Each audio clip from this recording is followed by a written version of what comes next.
Hey everybody, Hello. we're excited to have Ocean's Vampire on. Let's take just a few minutes to get her invited here, so bear with us. Hop on in. Go invite your friends, neighbors, coworkers, family, fellow spoonies. Hey, Hello. Hey, look hi, Hold on, let me fix my volume. I gotta hear you guys. how you doing? Hey, good. How are you? Good, good. Now I know Ocean's Vampire is your username, but what's your first name? Michelle. Michelle. Okay, perfect. So how you I'm doing? doing okay. I'm way back here today. Oh, Look how gorgeous you look, and I show up with nothing. no, you look great. You're all like laying there, all like, You look amazing. thank you so Can you much. guys hear us okay? Yeah, there's a little bit of feedback. I can't. I don't know where. Is it your phone? Is it? Yeah, try turning it. Oh, because I'm not on the live. Oh, okay. We got a little bit of the feedback. Can you hear that on your end, or is it echoing on your side? No, it's not echoing here. It's not. It sounds okay. Yeah, it sounds good. Okay, one second. Bear with me.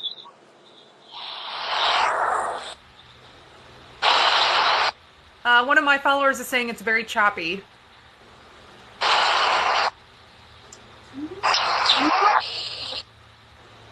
I'm going off altogether just to make sure it's not that. Yeah. Bear with us here just so we can make sure we.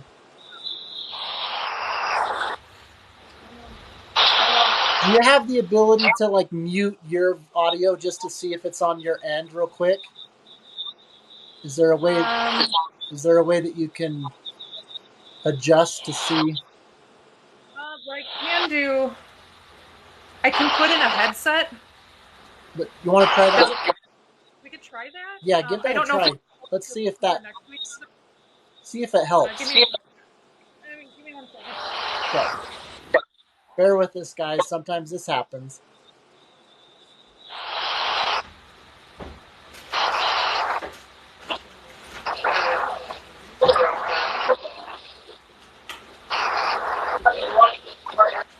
Just a fight.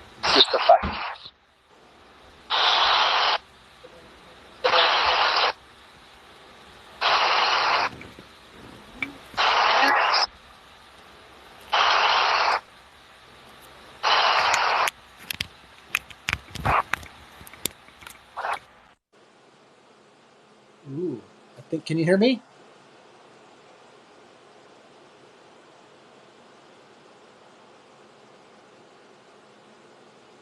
Hi guys, I can see somebody pop in. Can you hear me? Are you able to hear me, Michelle? I I can't hear you though. Do you?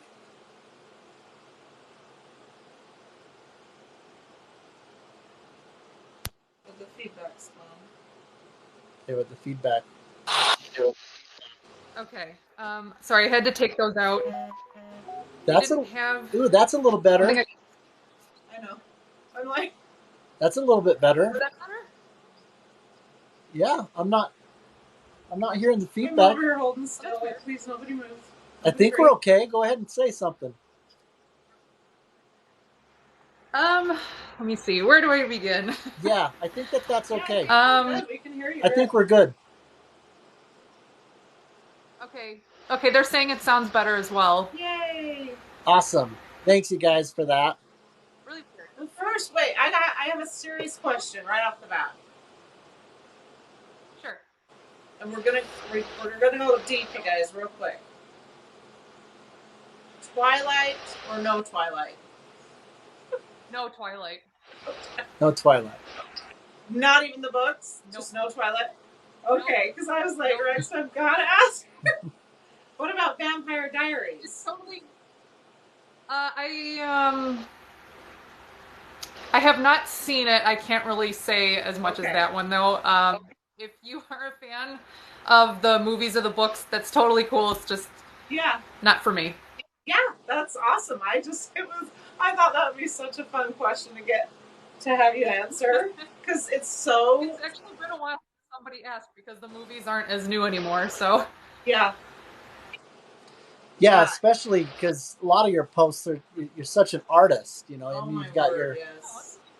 your style, and you mix up your art with your own style, and you explain why that's Mm-hmm. something that you love, and then you also incorporate that, you know, with the awareness and the things that you go through with your fibromyalgia things, Yeah. and I just love it. I've said it before, but you know, social media, whether that's on TikTok or otherwise, there's so much that we can learn about each other, and you know, and then when we end up getting connected with something like this, it's not like we're strangers, right? Because there's so much that you're able to share about who you are, um, yes, and exactly. and we, you know, we're really impressed with you. I know that you're close with Christina that we had on earlier, and so we just have the opportunity to have you on as well. So Yeah. we're really excited. You would really, really get along with our niece, Emily.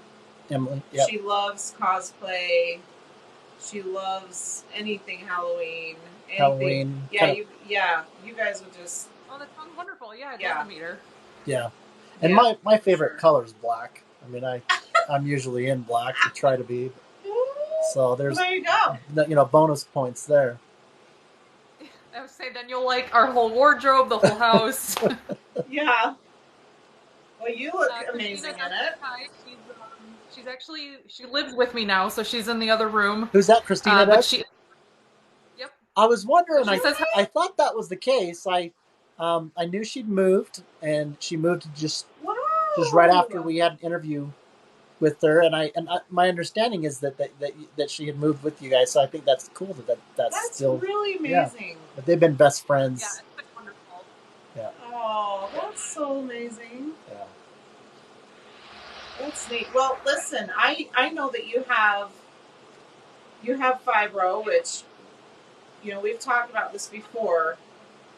What a complicated diagnosis, and oftentimes it's a long process to get that diagnosis, you know.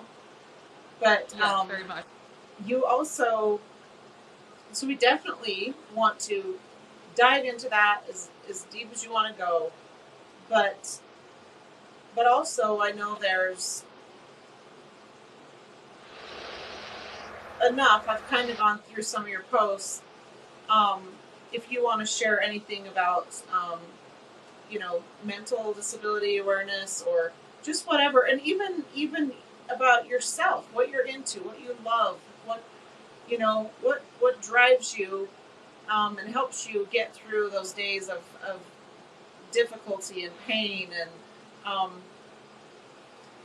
what things are really, really, what things make, because I seen your post about your nephew. My word, that broke my heart, and I am so, I understand that just 100%. Every word you said. Yeah. How these things kind of spill over into the life that you really want to have, but sometimes it makes the decision for you, right? Oh, absolutely. There's a couple girls that I was best friends with pretty much growing up through high school, etc. And it was one of those where like it wasn't necessarily age that kind of broke us apart. But it seems like ever since my pain or my chronic illness became worse, it seemed like we just kind of naturally distanced, if that makes any sense. So like, you know, they are, you know, now married, you know, one of them has a couple kids, the other one would try to have a kid. And I just have a different path to go down. So I do feel like I don't want to say I've lost them because they're not gone, but at the same time, I just don't have that connection with them anymore. Yeah, for sure. So there is that. With certain friends, you can definitely lose. And then you brought up my nephew. As much of a goofball as he is, that definitely it broke my heart a little bit because you know he had a big smile on his face. And, you know, he was totally joking with me, and he's like, "You're sick all the time, you know, and like that was the end of the subject. He didn't, you know, ask or pry or anything like that. But yeah. But you know, he's only 7 years old. There's only so much he understands, and when I got home, I was kind of like, "Aw," you know. Yep. It was kind of hard to hear that because I want to be in, you know, his and my niece's life a lot more, and I love to see them all the time. You know, I get it. It's one of those pierce the heart moments, and it has nothing to do with how they approached you or and they're so innocent anyway. There's not, even if he just came right out and said, "Hey, why did your pain get in the way?" They don't understand the deep level or levels that it takes us on, right? So it doesn't. Exactly. They're the innocent ones, and it's because of your deep love for them that's, you know, it pierces your heart, and it does kind of really. Ooh, that can pull you. I've shared where it gets me, where I'll do fine. Overall, don't really deal with a lot of depression or anything like that. But when it comes to my children and now my granddaughter, it's nothing can get me to feel such deep regret and guilt faster than feeling like I'm failing them, you know, or impacting them, their life in any negative way, or So my heart just, when you were, I'm so glad you shared that. Yeah. About your nephew. Oh, thank you. Yeah, I mean, you know, at the time I recorded it, I think it was like maybe 11 or 12 at night, and my boyfriend and Christina were in bed, and, you know, I was still up just kind of doing whatever, and I was still just thinking about it, and it just stuck with me for some reason, and a part of me just kind of needed to vent that out a little bit, because I know so many of my followers and friends on here would totally relate to that, be it their own children or, you know, like I said, nieces, nephews, whatever, you know. Yep. And yeah, I mean, it felt good to get it out for sure, so I didn't, like, you know, bottle that part in. And the reassurance from, you know, other people on here too, just saying, like, you know, I'm doing the best that I can, and, you know, that sort of thing. It definitely did help. It was kind of like a mini therapy session. So, yes. Yeah, you've got a unique following too. It's I mean, not to like oversimplify all of who follows you, but there's a lot of people that, you know, have an interest, you know, with your chronic pain, and they see the inspiration that you are with that. There are some that just love your style, whether that's your taste in music or a goth look, or even just the love that you have for the Halloween, you know, everything Halloween. Cosplay. Cosplay. Yeah, you're such an interesting, beautiful person. And there's not a lot of people that I've at least seen on TikTok that kind of have that unique combination of appeal, and I think it just draws, you know, people of all walks of life to you, and they look up to you, you know. So. Oh, thank you so much. That really means a lot to me. In the beginning, I was trying to debate, do I want this to be like a music channel or chronic illness channel? Like, what did I want? But at the same time, it depends on your mood, you know? And so some days I do post awareness stuff. Other days I do, you know, makeup or music or horror stuff, you know, kind of media related things, or just skits. I like to have fun with like voices. Having fun. Oh, wait, let me say real quick, because you mentioned that. I can't just do one thing. I feel like I have to do a lot of different things, you know. You're like, you know how you'll do like people do lip syncing type. Yeah, kind of a little bit of acting, like a voiceover. I was like, she is the champion. I forget what post it was, but you nail it. You know, they're always fun to watch people do, but you guys, when you can do kind of a it's cosplay anime in a different language, very quick. Like I was like, no way. Well, and just the editing too, like the art. Yeah, like a lot. That's what I mean by artist, is that, you know, a lot of people, I think, can sometimes underestimate or undersimplify how what much it takes. what an artist is. I mean, Yep. artists can be all sorts of things, Yep. right? It's not just makeup or hair or I know. creating art. I mean, it could be dance, musician, and you're editing, For sure. right? In terms of, you know, you'll kind of edit things and splice things together in a way to kind of create kind of like you're so fun. a fun little I'm thing. so You know? glad you didn't box yourself in. Yeah, very to creative. one or two categories. I love that it's a surprise whenever you go in, and you know, I'm fairly new as I'm getting to know you, and I try to go back quite far when we meet people. Yeah. And you have so many levels to you, and it's amazing. Oh, thank you. I'm so keep doing what you're doing because you're so interesting, and it's so fun to see what or to think about what will come next, you know? Yeah, and just the security of diversity. Like right now, we really need that. That's true. In that, you know, especially generations ago, there was just such this conforming kind of a mindset that, you know, if you don't look and act a certain way, that you're not like, and we're, you know, further and further away from that. But I think that, you know, especially even like youth struggle with that, and if they don't fit in, right, if they're just not themselves, they're just not they're just not secure to just be who I am. And it's kind of like, you know, if this isn't who you like, that's okay. You know, I mean, you could kind of move on, and it doesn't have to be a diss on you or me. It's just but I want to be authentic. Yep. And it's hard for people to do that, not just with sharing things that they're going through that are a little bit more behind the scenes, but just in just, you know, self discovery. You know, I mean, I think that it speaks to your maturity, because I mean, even me, you know, I mean, you'll go through days and weeks where you're still continually growing, right? You're still discovering, you know, parts about yourself and things like that. And so to be kind of where you're at, you know, at where you're at, I mean, I'm just a little bit older than you. You know, it's just, it's something people look up to, you know, so. But don't let the baby face fool you. I'm a little bit older than people think. I loved how I said I'm just a little bit. I'm just a little bit. Yeah. Just a little bit. Yeah,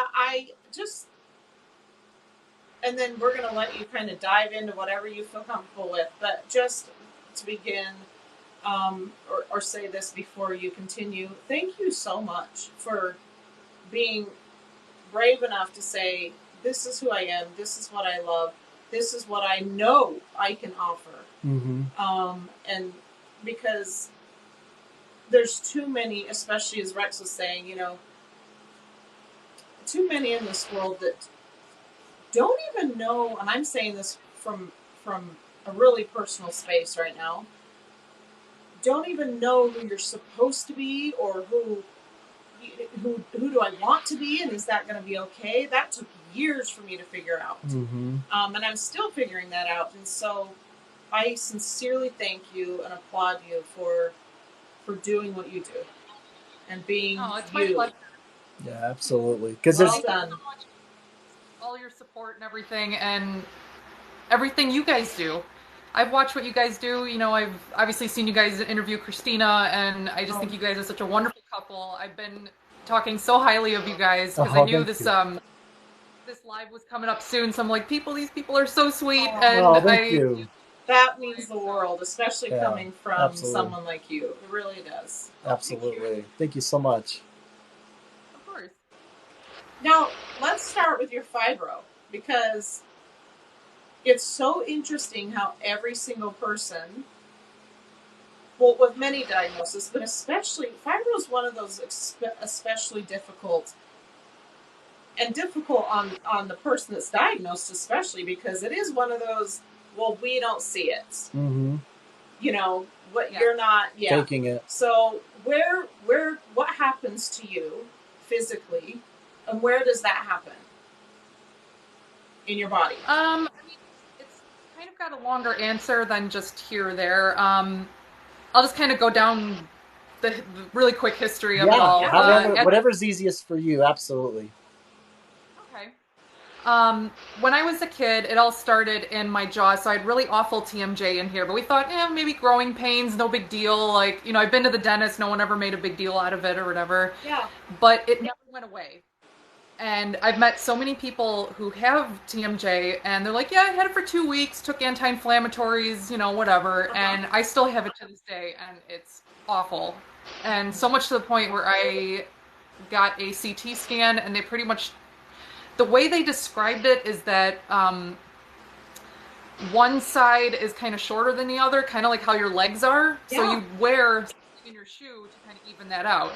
So that's where my specialized mouth guard comes in. So they said that years and years later, which I wish I knew as a kid.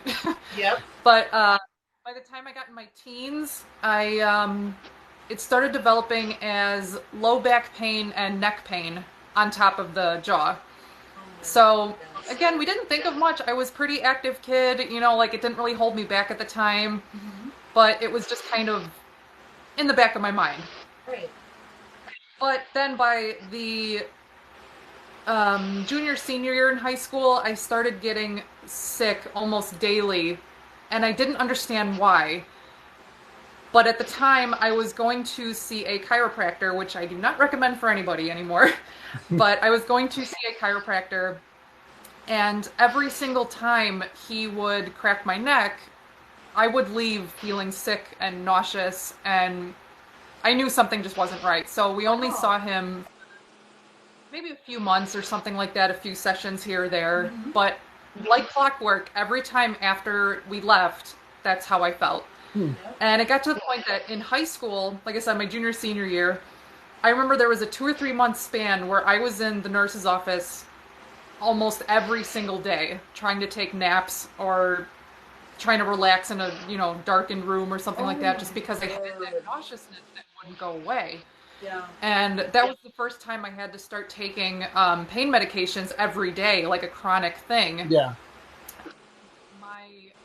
My mom in particular said she was worried about me because, the addiction rumors and the opioid crisis wasn't quite a thing. This is back, early 2000s or whatever. Yeah. And, so it wasn't quite a thing yet, but I mean, at the same point, you still hear about addictions and stuff, so they were worried about that. Yeah. So it is still a massive problem. And let me say this, just interject real quick for her and for any of you. We as a chronic pain community are overall, well, first of all, it's 1.3%, I believe, that actually overdose in the chronic pain community. It's that low. And we're usually under-medicated, if anything. So, there's misconception. I'm glad you kind of sure. brought that issue up, because it is still a fight that we're all fighting. Yeah. Absolutely. Yeah. Absolutely. I see it every single day. It's just awful. I get that, addiction's a thing, but at the same time, there's just such a misconception about it. I think they fudge the numbers more than it really is. Right. And, being that, me and Christina live together, we see each other how we are all day, Yep. And just from both of our stories alone, I can tell you how hard it is to even get regular medications through a pain doctor. Yep. Because of the crisis, they don't just toss it out to anybody. It's you have to see this doctor for a long period of time. That's you have true. to work your way up to certain medications. Yes. When you have a tolerance built up through pain medications and that thing. So it's just a huge, huge misconception. But I get where people are coming from. But if you're seeing from the inside, it's just not. Yeah. It's a refinement, to say the least, of what society needs, in terms that just adds a degree of difficulty on top of everything else, and hopefully those that are on the other side can make progress in where there's not only less misconception, but where the people that are just genuinely just trying to get relief and being cautious, not just with addiction but dependency, don't have to deal with as much of that, and I'm hoping that, as a society, we can really make some progress to get there. But yeah, for sure, right now, kind of wonky all over the place, right? It's so good to talk about it, because there's 2 points I want to make that you were talking about, real quick, just along with you, and just to you and all of us together, as we're in this life together. There, first of all, a lot of our doctors are amazing doctors with their hands tied. You know, Yes. it goes beyond them. Second of all, amen to we have to prove ourselves, like, beyond. They so for anybody that's out there listening that doesn't quite understand and maybe think that it's easy, number one, easy for us to get things. No, it ain't. Number two, we are watched. Number three, they look at our history. We're talking years of history, and so when you finally feel like you've earned the right to be respected and trusted, that's a big deal. And it's also equally a big deal when somebody minimizes that and immediately makes a snap judgment, even in the medical community. And then the other thing I wanted to point out was I think it was just a year ago, we were sitting in the doctor's office and Rex turned to me and asked me, and I loved that because he's still learning. This is my husband it will be 26 years next month. And he's still learning about, because this is, we're talking about complicated, because it's a part of every part of you, right? Physically, emotionally, spiritually, mentally, it's all, so it's very, he's still learning about me and what this means for me and what this means for us and what this means for, but anyway, we were talking and he asked me in the doctor's office, when you've been on certain meds, and for all of our safety, most of us do not talk about any of the specifics, but he said, when you've been on certain things, do you feel sort of that high that other people get? And I loved that question, because That's a good question. I hadn't even thought of talking about what it is like for me.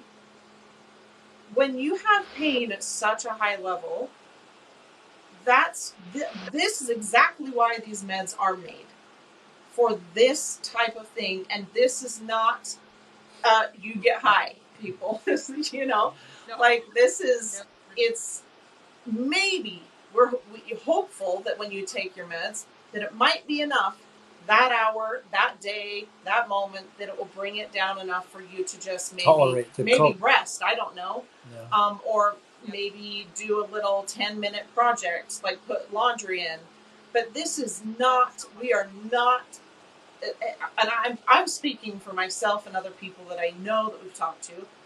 This is not a situation where we're having fun getting high. Yeah, no, that's not how the medication. And that's not work the way in the our question. systems. And Yeah. my question wasn't, No. intended I'm glad like you that. brought. But yeah. I'm just kind of adding on to what both of you are saying. But yeah, please continue on. Sorry. Misconception that they probably thought is that, you probably just sit around and get high on meds, and it's like, it doesn't even work that way. I know. And we don't get like bad side effects from it where you need another med to take care of that problem. And yes, it's so fun. Yeah.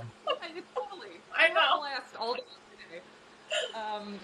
But yeah, so I was saying back in high school that I had a lot of pain in a couple areas of my spine and my jaw. I constantly felt nauseous. But when my mom told me she was concerned about me getting addicted, I was younger at the time. I didn't quite, get the concept of it, Right. So I was like, look, I've only been doing this for 2 or 3 months straight. Like, let's just see what happens a couple days without it. And it was hell.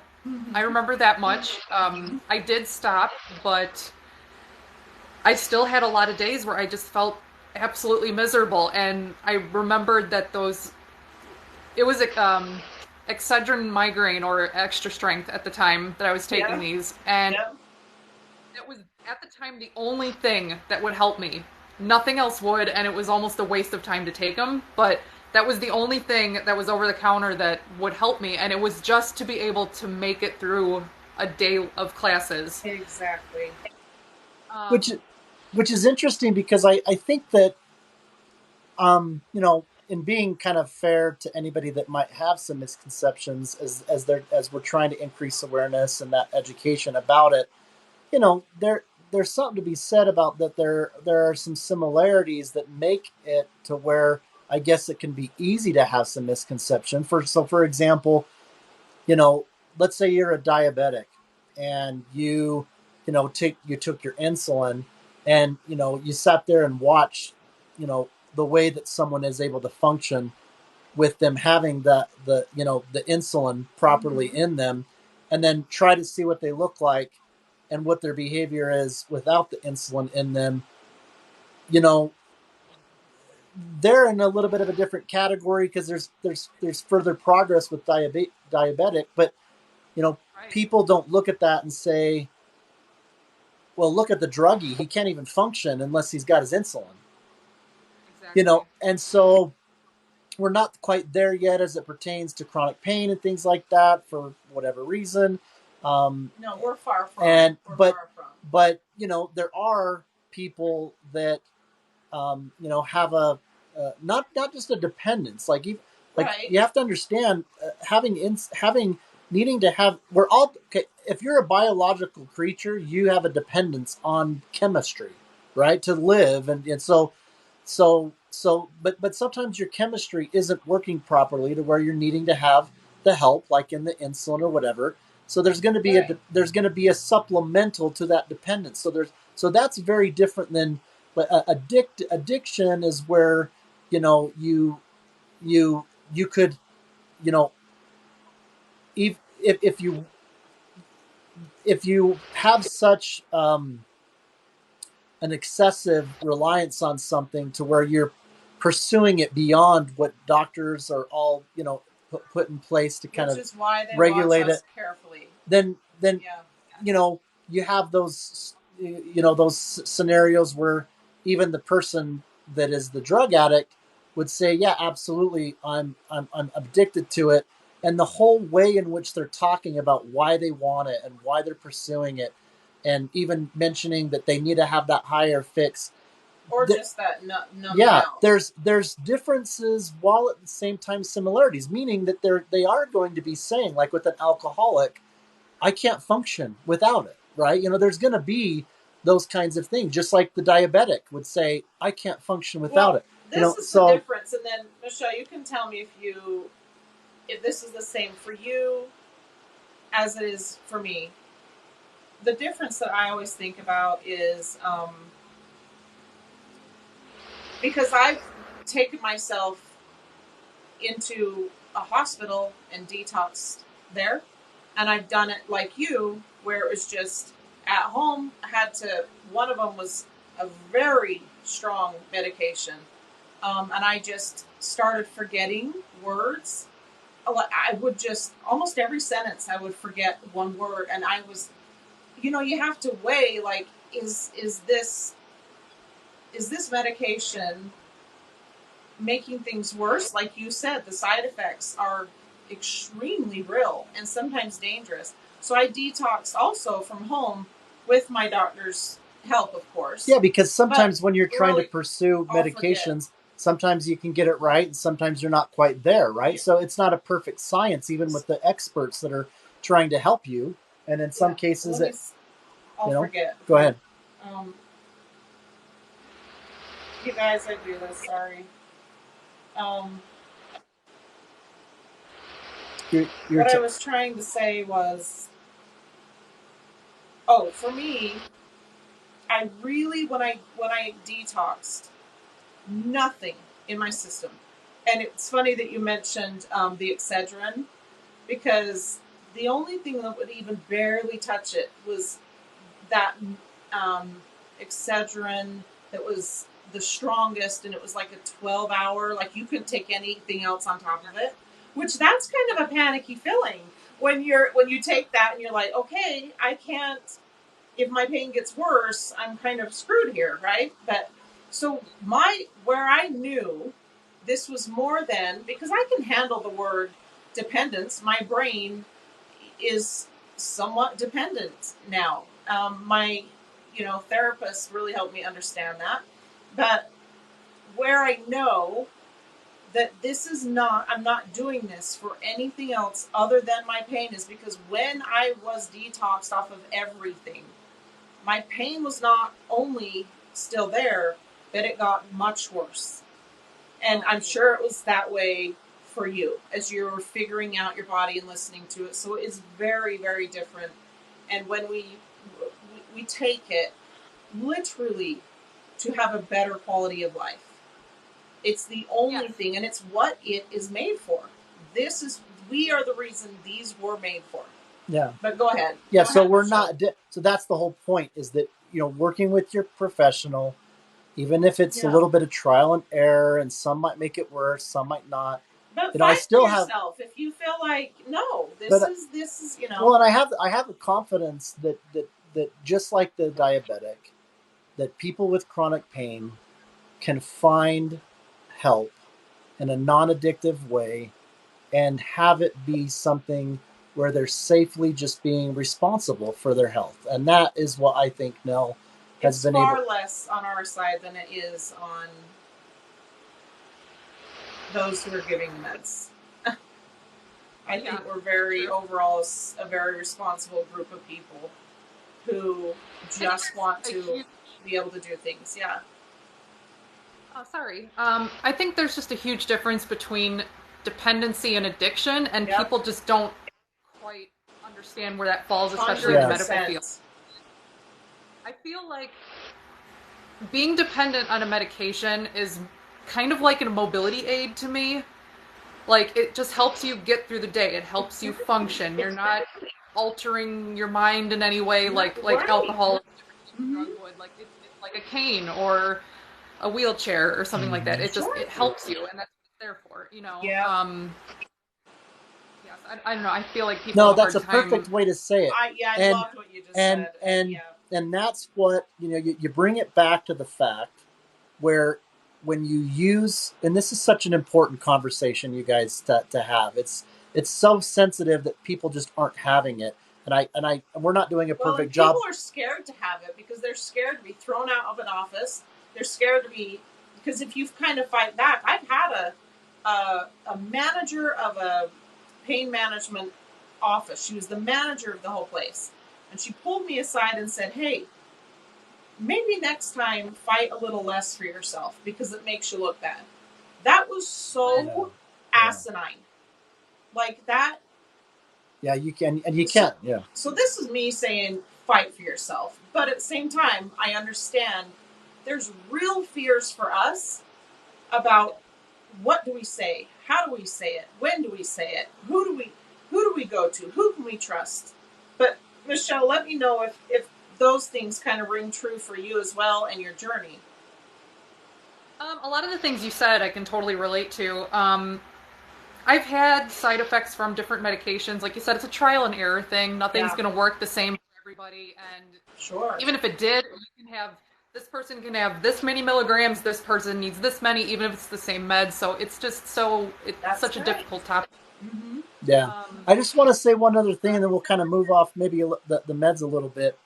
So going back to the idea, obviously there's this negative connotation with addiction. So you put that aside and you talk about just the word dependence. There could be, depending on the context of that word, a negative. And so I want to break that down just a little bit. Every person, let's say you're not taking meds. Let's say you're not taking any, you don't have a cane or anything. If you're a human being, you are still dependent. You're dependent on your dopamine, your blood. You're dependent. In order for you to be healthy, if your body is in the most perfectly healthy that you can, you're dependent upon a very complicated, biochemistry and major things. As a community, we need to break down that another huge stigma is the word dependent. Yeah, it is very different than addiction, which goes to what Michelle is saying. So if you take that and you take that okay, most people could probably agree that the word of the use of dependence in that sense is not a negative, or it would be a negative for everybody. So if I am a diabetic and my pancreas is not working. And I now have an ability to take insulin and regulate that. And I am now dependent on something that is external that I'm having to take. Okay, that's also not far-fetched. People have gotten to a point where, okay, no brainer, it's not a negative thing. You don't think negatively of a diabetic, right? So we just need to make more progress to have more circumstances and cases inclusive like that. So that when you talk about, I, for example, have OCD. I take a medication that helps me with OCD, and it helps to regulate the serotonin in my brain, because the neurons reuptake things wrong. And if I don't have the proper levels of serotonin, just like anybody else would, then things aren't working properly. So it's that, to me, is a dependence. It's like it took a while for me to not view my own self negatively, because I've had to be dependent on something, because my body can't just perfectly do it on its own, right? And so anyway, I think feel what about said was beautiful too. Like, if you're in a wheelchair, yeah, you can't walk. There you go. Dependent. There you go. We could go on and on and on. But let us. And this is where I feel like that we're getting to, when we amongst ourselves, when we're having this conversation, when we start feeling like we're beating a dead horse. Not only is it good to kind of move on, change subject, but that doesn't necessarily mean that we're beating a dead horse for everybody else. Okay, I think it suffices it to say that we've done it justice for this interview, but that doesn't mean that we're beating a dead horse for everybody else. For some people, for sure have to talk about it more. People some people, 100%. For some people, some of those ideas. I don't think we could get close to beating a dead horse in the chronic pain community. I think we're all kind of really tired of needing to fight so hard when our bodies are already fighting so hard. Yeah. But Michelle, I'm sorry. Yeah. So anyway, we apologize. Go ahead. It's okay. We talked about things that needed to be talked about, and that's totally fine. I'm cool with it. But yeah, that was the only time I purposely quit medications, and because I wasn't seeing doctors or anything at the time, and it was just because, one of my parents came to me and said, we're worried about you, basically. So I didn't want to make anybody worry. I was like, whoa, am I doing something wrong? Like, maybe this is why I'm nauseous all the time. Like, who knows, So yeah, I stopped, and it was hard because it was your pain level, but then it was magnified because you're back to your normal, whatever your normal pain scale is, right. But so after high school, in my early 20s, it was still kind of the same thing. All the same areas still hurt, except now it was my hips. And ever since my early 20s, seemed like yes. Go ahead. Every couple of years or so, I would get a new symptom. Whether it was another joint that would hurt, or if it was something internal that I've never had before. And it was really, really odd. And it never really got in the way until about 2016, around there. I was working as a veterinary technician for many years, maybe about 11 or 12 years, I think. And that kind of job is so physically demanding. Yeah. I have a theory that it pushed some of my symptoms faster than they would have been if I had a different type of job. Yeah, I could totally imagine. But to me it does. Like, even though it was a physical job, you would think, oh, she must have been in great shape. She can lift this and run a mile. And it's like, well, maybe at the time I could, but it also pushed me faster, where I feel like my bones are a 90-year-old, and they shouldn't be. Yep. So yeah, every couple years in my 20s, I was about to say my 90s. I'm not there yet. I always reference especially when it's funny you said 90, because that's the number I use when I just feel like my body's had it. I'm like, it's 90. I'm 90. I swear, I walk like I'm 90 on some day, But yeah, yep. So was it throughout almost all of your 20s, or? Pretty much throughout all of my 20s. Gosh. It was like I said, every other year a new symptom would pop up and it would stay. It wasn't like a Yeah. weird fluke kind of thing or whatever, and they would just stay. And I still have all of them The now. prime of your Uh, life. Basically, Yeah. yeah. So 2016 was when I started noticing things were going more downhill. Like, because before that, I think it was just because I was so young. It was like, you take one pain pill, you're good to go. Like, go have fun with your friends, Hmm. But as I got a little bit older, it was like I was not plateaued anymore. I started noticing a decline, and I didn't really know what was going on. Like I said, maybe it was my demanding job. I honestly didn't know. So I started my whole chronic pain journey, and I started seeing doctors and doctors and doctors. And by 2017, my GP at the time, I saw her so many times for different reasons, and we did the X-rays, the MRIs, the blood work, all of this and that, and it was just tiring. We are not finding anything. And eventually she said, you know what? I think you might have fibromyalgia. I want you to see a rheumatologist. And that was the first time anyone's given me a name to anything. And I had this wave of, it was a weird feeling. It was like relief because I had a name to a face now. Yeah. But at the same time, it's like, well, now what? Now you have this Yeah. thing, you don't know what to do with it. It's There's no such a cure. bittersweet, isn't it? It was so bittersweet. It was the weirdest feeling. It's like you're so happy you finally got this name, this thing, Yep. figured out, but where do you go from here? And Yeah. so that's been since 2017. I'm still seeing tons of doctors. Since then, I declined a little bit even more, where I had to stop working altogether. Currently fighting for disability. It's been a little over 2 years Me now, too. and still fighting for that. That's a whole different Mhm. story on its own. I know. Yeah, it's true. That is a whole different story, but It's horrible. Yeah, I can tell you right now, I'm with you, and it's such a horrible feeling to have to fight for such a basic right. yeah, absolutely. Especially when, like I said, this is a whole different ballpark, but I have doctors who filled out packets Yes. for me saying, this is wrong, she can't do this, she can't do that, and for some reason you still keep getting denied, and it's like, wouldn't the doctor have more of a say-so than just some I know. person? I know. I don't get it. I But, know. I know. I'm so with you.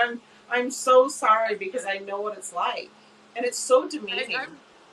I'm It's so so sorry entirely you have to demeaning. that. I wish it on nobody.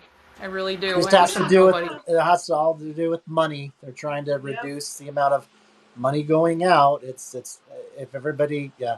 But it's so interesting because I've seen many people that have disability, and I'm like, they live compared to what my life is in my room mainly. They live such a full life, and I'm like, I'm so thoroughly confused at how some people like that get approved. Yeah.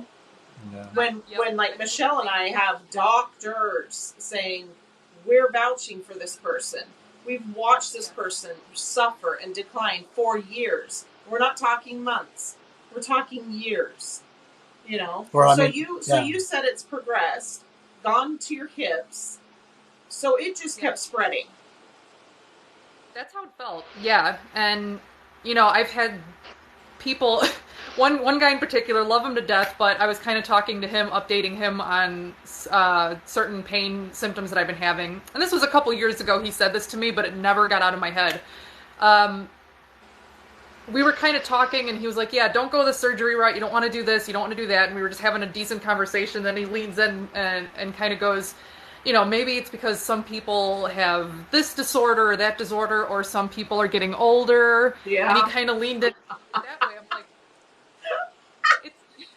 that would have been a screw you moment. But trust me, it's, that's not the only reason why I'm falling apart, Yeah. Yeah, it's just, like I said, love him to death, but we were just having, like, a conversation. He knows what I have. It wasn't anything mean towards me or anything. It was just something so simple that stuck in my head, and you start second-guessing yourself, and you're like, am I crazy? I know. Because even today, I had someone tell me that it's all in my head. Just on today? the anime video just today. On the anime video where I said I was explaining fibro and that whole Oh skit, my gosh. and someone commented on it, said, "Yep, it's all in your head." Like I've had countless You tell guys me be it's all. nice Yeah, already. My I'm so word. sorry. That's And like, if you don't believe in it, fine, scroll on. I Like know. nobody cares. Why are you bothering me? Like, why you do you know. have to? Yeah. You don't have to be on my page. You don't have to watch my post. Well, That's what I don't it get. doesn't have Move to be a on. malicious comment, but life just. No. But no, but I mean, what I mean by that is life has a way of kind of coming full circle for people that are in that place for something to happen to them, and then they'll be like, "Whoa, okay, it took that to have me, recognize I was wrong, because you could tell them that they're wrong until you're blue in the face, and it's not going to make a difference, and so life just, you know, sometimes it's kind of hard to do that, to just kind of have that at the back of your mind and be like, okay, it's your right to be wrong. I'm sure that there's something that might happen in the future that wouldn't wish that on you, but you won't be wrong forever. Hopefully, something will happen where it will soften you, and you'll realize, well, wait a minute, and and and uh, and so it can kind of change your reaction. I think when people are being ignorant and mean like that. So I'm sorry that they're saying that. No, it's okay. It's, I made a video about this a long time ago about my theory on why people still don't believe it's a thing, and it's for me, fibromyalgia is such a young, misunderstood illness compared to other things that have been around since the dawn of time. Yep.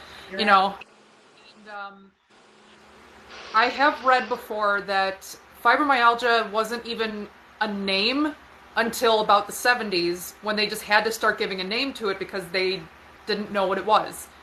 And so fibromyalgia kind of started off already on a bad foot just because they didn't know. Right.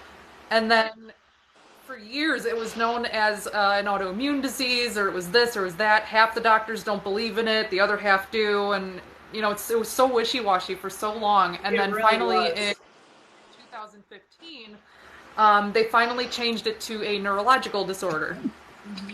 So now that you can't prove it on any sort of imaging, X-ray, MRI, CT, it won't show up. There's no real blood work that can be done to say, like, yes, you have fibromyalgia or not. It's all based off of symptoms, how long you've had these symptoms. It's all very time-consuming, and now that they're saying it's a neurological disorder, it makes so much more sense to me.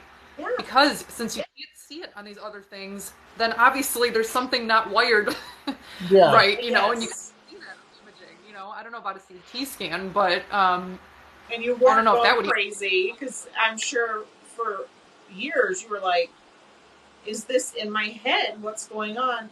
And these are the, let me say this quickly, these are the type of diagnosis, because here's another thing that I totally get you on.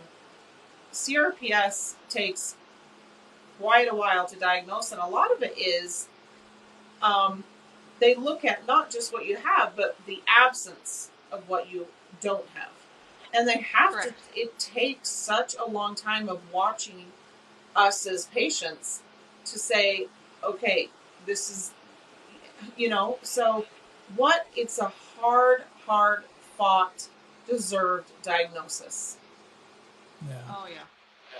Oh yeah. I mean, I've met so many people who still don't have a diagnosis after like 10 years. Yeah. Like, I don't know if they just had an unlucky road or a rough road to go down. Maybe they ran into a bunch of bad doctors or something, who knows, but it just blows my mind that, half the doctors out there still don't believe in it, and you can be going years and years without a proper diagnosis, and then, like you said, it is all trial and error. Will this medication work? Will that medication? Let's do physical therapy. Let's try this injection.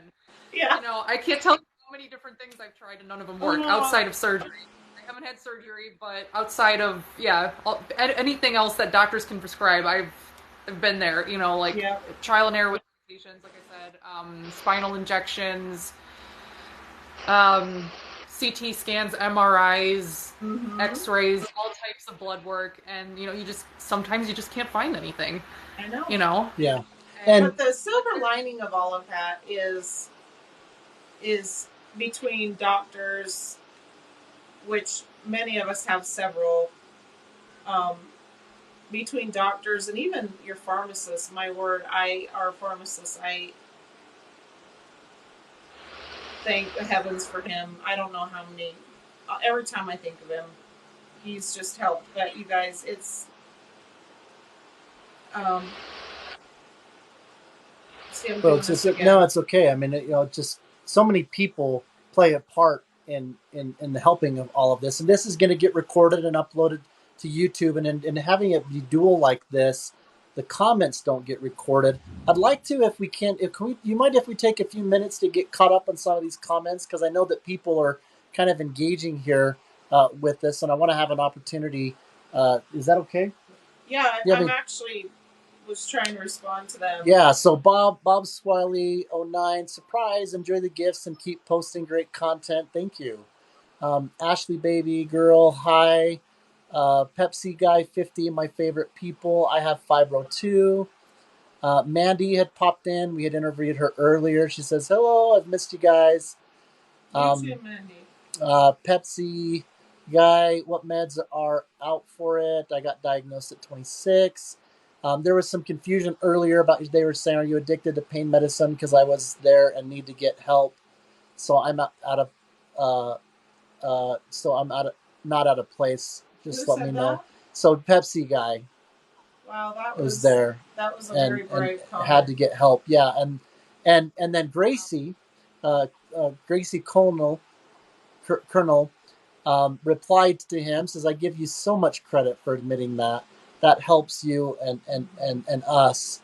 Be proud. I am. And then as we were talking about medicines and things, and she had said, we have to talk about this more. And she says, I know that she talks about how a lot of what you were saying, Michelle, just makes total sense, that people are relating to what you have to say. It rings true to them. And she also says that's when it takes us, when we're at our prime. It's horrible we have to spend years to get a diagnosis. We continue to know more than our doctors. It's always a fight to get on disability. Who wants to live below the poverty level? My own family can't talk about it. She had mentioned that she offered to show her family her medical records, and they refused to look at it. That's a shame. And she's been there, done that. So, what you're saying, and Gracie, I hope that kind of represents she's been really involved and listening and loves what we're saying and engaging. And so I wanted to make sure. And as comments, we might have to come back to comments there, because this is not just us, relaying, and it's wanting to make sure that we're including them as well. But so thank you so much. If you have, if you have the things, comments, and friends, please let us know. Yeah, absolutely. I want to go back to where someone asked, for fibro, what type of meds are we talking about? With meds that you feel comfortable talking about? Because is it you mean pain meds, or is there different? I don't know. Somebody just asked a question. I think they just got newly diagnosed, they said. Okay. So for a newly diagnosed person, I would say that you're obviously not going to jump to opioids right away. Me personally, I am not to that level yet either. I do want to have a talk with my pain doctor, though, who I will be seeing soon, and just mention to him that what I am on is not working. Yeah. So I am curious if I will be bumped up a little bit on as far as the med scale goes. Right. Yeah. Like I said, it could take years of a doctor trusting you to get up to the opioid point, so I'm not quite there yet. You're not quite there after all these years? Well, I didn't truly start my pain journey until about 2016, 2017. Because you were just kind of dealing with it, trying to figure it out. Okay. Yep. Yeah. Yeah. So I'm on a combination of medications right now, and obviously one of the main ones is like an anti-inflammatory, like pain medication. It's not an over-the-counter, so it's a little bit more than that, but it's not an opioid. It's kind of like in the middle. Right. Yep. So I'm on medication like that, but I'm also on nerve pain medication, muscle relaxers, um, and mental health medication as well. A lot of Like that tends to a go hand. like a gabapentin type thing or a cyclobenzaprine Yep. type. Yeah. Yep. Yeah. Yep. I've been on gabapentin for a really long time, so I'm Yeah. on that, and that too has been increased. It's almost been doubled since I've started, and Wow. um, Yeah, it sounds I like it's time for you to have a new visit, you know? yeah, And there are definitely, good definitely. experts out there that can help you because it's going to be different. I mean, Gracie also says addiction and chronic pain are both, diseases, but different, and they have to still be kind of talked about together.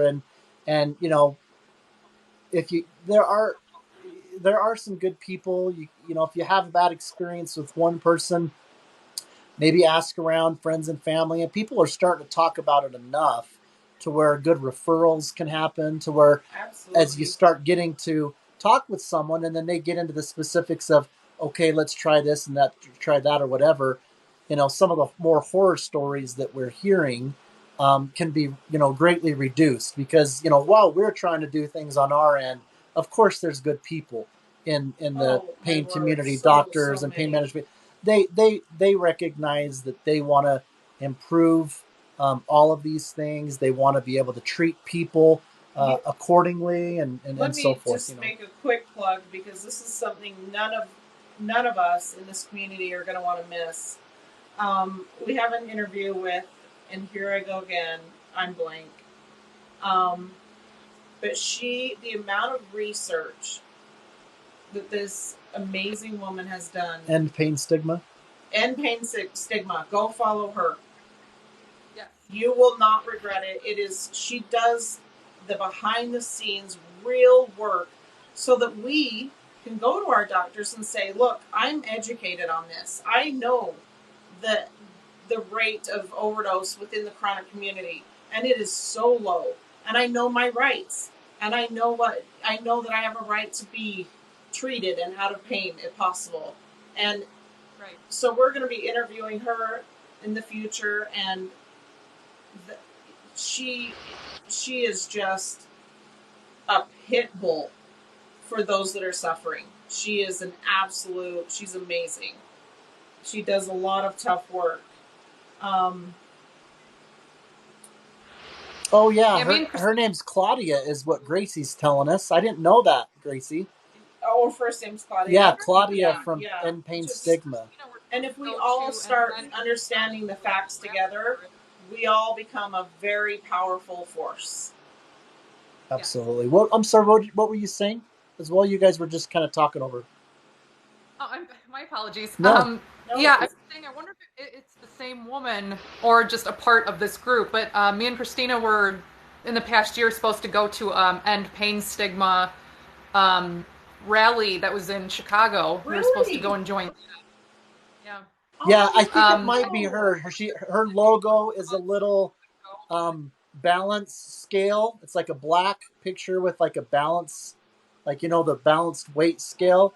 So in pain stigma, and I just learned that her name is Claudia. But we've been in contact with her, and we have her scheduled. We're actually booked out through September of next year.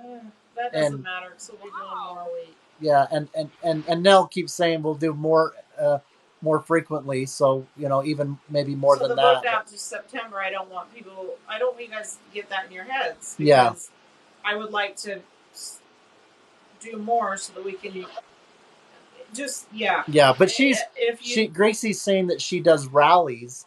That's amazing. And so that sounds like you and Christina were possibly going to be that. And even though we haven't gotten too much into it because we had just recently booked her, we've kind of buzzed a little bit about just because we knew that they were even they were one of the veterans. I mean, we've been in contact with the American Chronic Pain Association. Yeah. We've got stuff going on there, but she's also one of the a veteran players, and so we haven't planned anything specific in terms of collaboration beyond the interview, but that could change. So.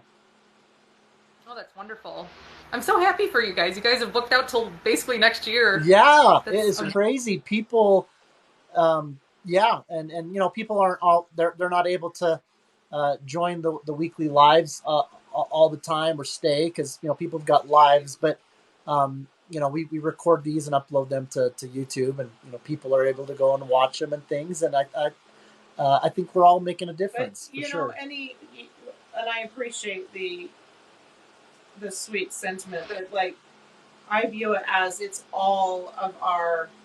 Every time we do one of these interviews, and I've said this before, I just end the night on such a high, because we know that we're meeting the best of the best human beings out there, because you continue to fight, you continue to get up day after day, regardless of how crappy your body may feel on several levels.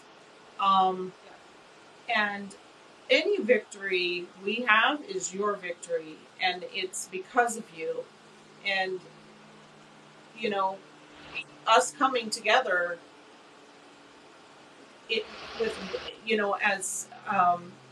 as a unit with one voice, is what's going to start forcing change. Yeah, you guys certainly serve me. I know I look forward to Thursdays. Absolutely. And Claudia, by the way, I think you are already booked, my friend, because she's pretty engaging here. So if you're not, will you message me? Because Gracie Colonial. Yeah. So I think we're already booked, and she could probably make a comment on when we do have you booked. She said that this end pain stigma, Claudia, she's helped change the laws in Rhode Island. Oh, wonderful.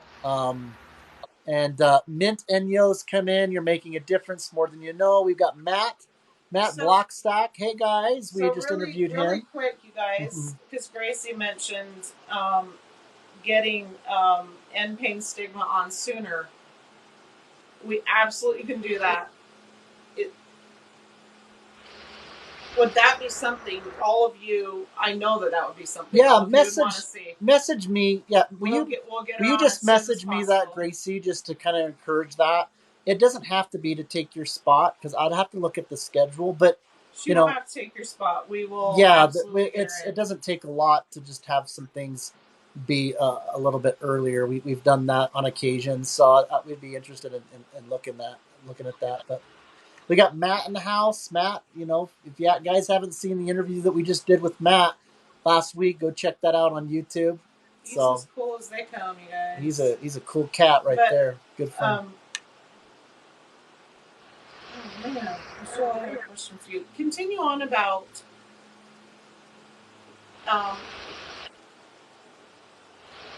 so you've gone through your 20s. It got worse, obviously. You're at a point where it's not enough, and quite frankly, I think there's those moments like with your nephew where it kind of really hits you that I'm not being treated enough. Otherwise, I'd be there. I would have been able to have that sleepover with my nephew, right? Or, and know that you'll be in our thoughts and prayers as you have that visit. It sounds like you have an amazing GP, so I hope that whatever doctor you go to really, and it also sounds like you have more than enough history for them to say, we absolutely have your back, and whatever you need. Your support. Sounds like you've got, whether it's friends or family, you don't have to share which ones are which, because sometimes family are just our closest friends, right? Like Christina and things. But it sounds like you've got a pretty good support system yourself there locally. Well, I hope I do, yeah. My family is very supportive. My friends are very supportive. My boyfriend's very supportive. That's amazing. My disability case, let's just say, has not been going well at all. And I've broken down many times just saying, should I just go get a job? Oh. Should I just break down and go and get a job? And it's like, I know in my head I can't do it, but at the same time, I'm like, I need to do something. I want to be able to contribute, because a lot weighs on my shoulders, that feeling that I'm not doing anything, like it's all on him. And now Christina lives with you. I feel like it's all on both of them, Mm-hmm. But he keeps reassuring me. He's like, no, I'm going to go to work. You are going to concentrate on your health and everything you need to do. Let's get this done, kind of thing. That's And Oh, what's his name? That's amazing. J. Joe. J. Joe? Pedro? J. Joe. J. Joe. J. Joe. J. Joe. She was wondering if you said Pedro. I did. Nothing wrong with the name Pedro. I don't know why I'm laughing. Maybe it has to do with Well, nothing what's against that comedy? the name Pedro. I just What's Nacho that? Libre? Nacho? No, not that's not I don't Nacho know. Libre. That's the other one. That's.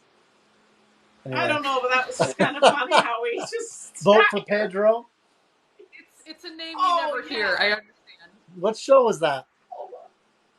I have no idea. Vote for. I was just saying that I know it's a name you never hear, so Yeah. I'm sure for the phone probably garbled into something else. But yeah. I was back here, Pedro. It's the one guy with glasses. You guys, and curly Napoleon Dynamite. Oh, Napoleon Dynamite. It's on that movie. That's a comedy. Oh yeah, That's why we started laughing. Nope. Yeah.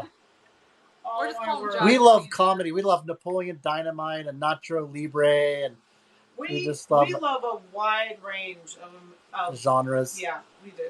We love historical stuff. Anyway, we're gonna get off on tangents. If I ever get to go back to school, I want to become a historian. So. Ooh, talk about history, boy! Some of the Halloween and some of the darker side of society. There's history in that, man. I mean, aside from it just gonna be fun and kooky, there's some really strong history. Yeah, the Halloween costumes 100 years ago, you guys. I was like, they used to just throw sheets on or a sack of potato sack. Scariest crap ever. They were the simplest ones. Anyway. Tell us more about, and if you want to go into this, more about your fibro, and then also that's maybe affected affected you mentally in any way. Like, what is fibromyalgia, and then you also have degeneration and something syndrome, right? Raynaud's syndrome. Raynaud's syndrome. It's just it's like a poor circulation, and like a blood circulation into the hands and feet. Where if you go out in the cold, your hands turn red. If you're out there long enough, if you come back in, it takes a lot longer to go back to your normal skin tone. For example. Word. Okay, and that's called Raynaud's. What is it again? Raynaud's. Raynaud's syndrome. I don't quite know how to say it either. It's kind of lower on my list of things that I worry about. Sure, that's another brand new thing. I've never heard that. So it's kind of a blood circulation disorder a little bit there. I guess. Yeah. That's what my rheumatologist said. I never would have known the difference, honestly. So I would assume they're watching you get regular blood draws for that, because that would be concerning. Yeah. Unfortunately, that one too, it doesn't show up on blood work because it's just the only thing I can say, it's kind of, I don't want to call it like a blood pressure thing because it's not, but it's literally just the circulation. It has a hard time going further away, like I said, into the hands and feet in particular.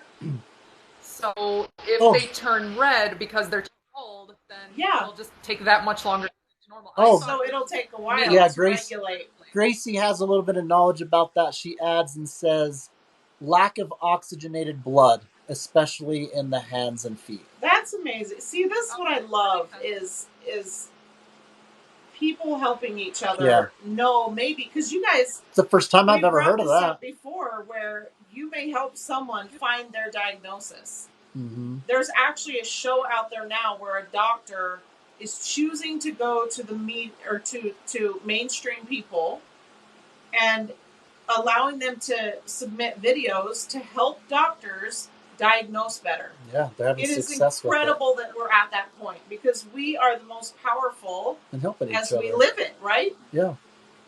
And you had a brain cyst and oh my word, and degenerative discs. Yes. Right? Did I get that right? She's just a superhero, is all, you guys. Totally.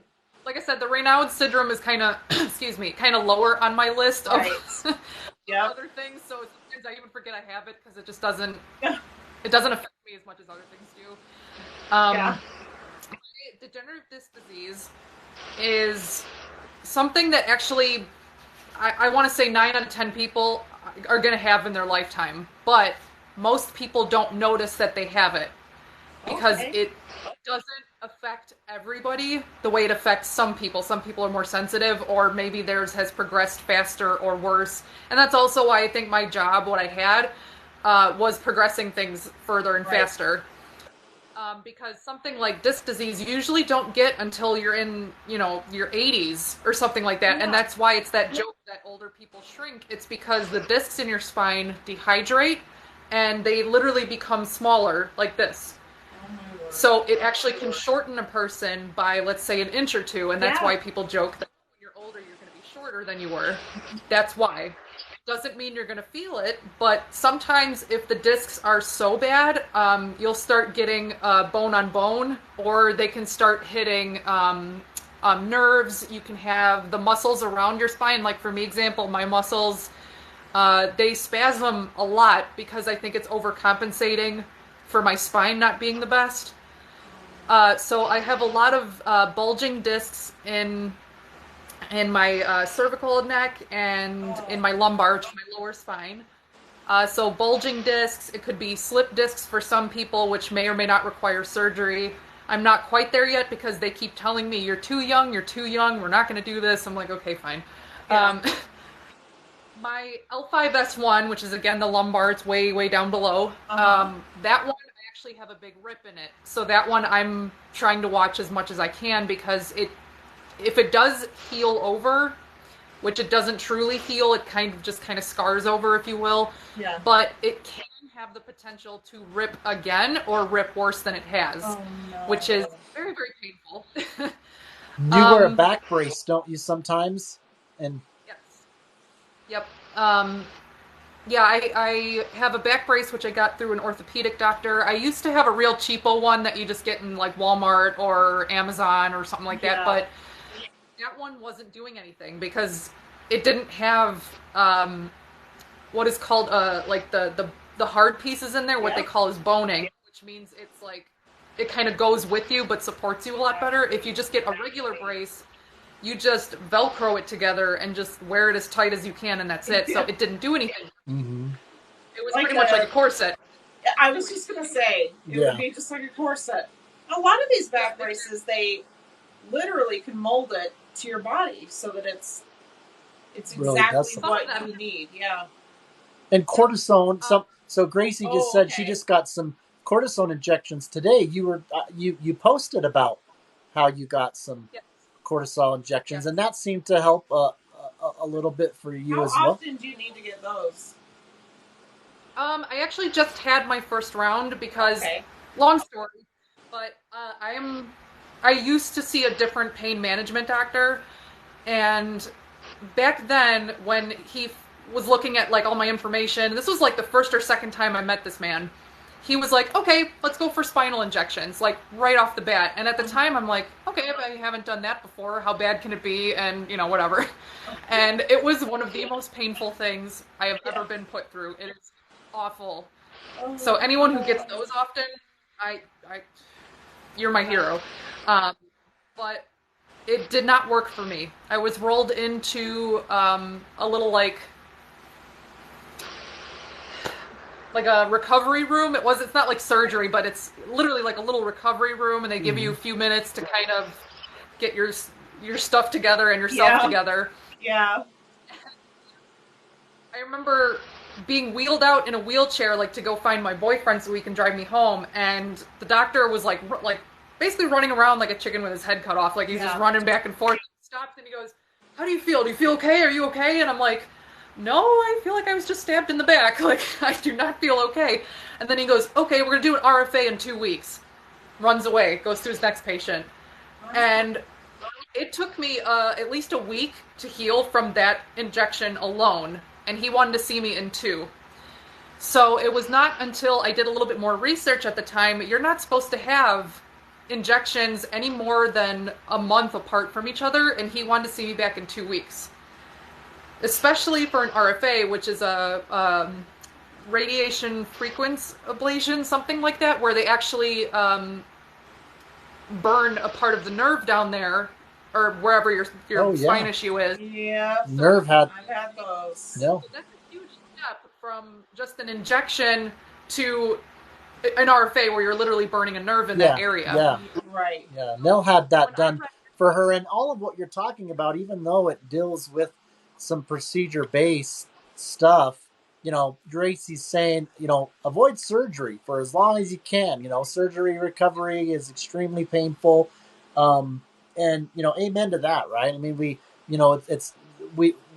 have our own story about what happened with the nerve ablation that you guys can see as one of our first posts on YouTube.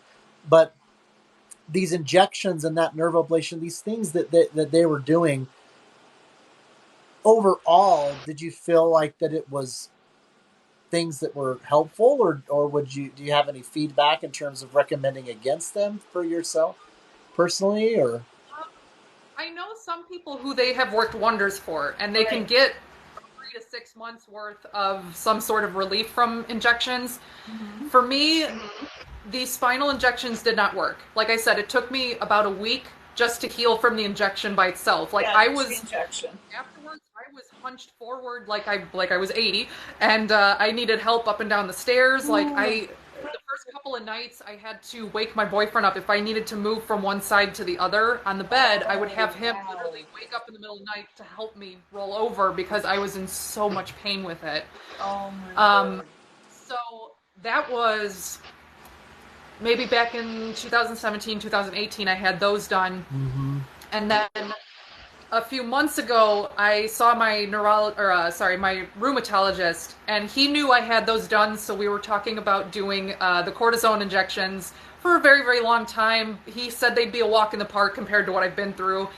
But we just, for one reason or another, just never got around to doing it. And rheumatologists, I'll just do this as a side note, they book up so far in advance.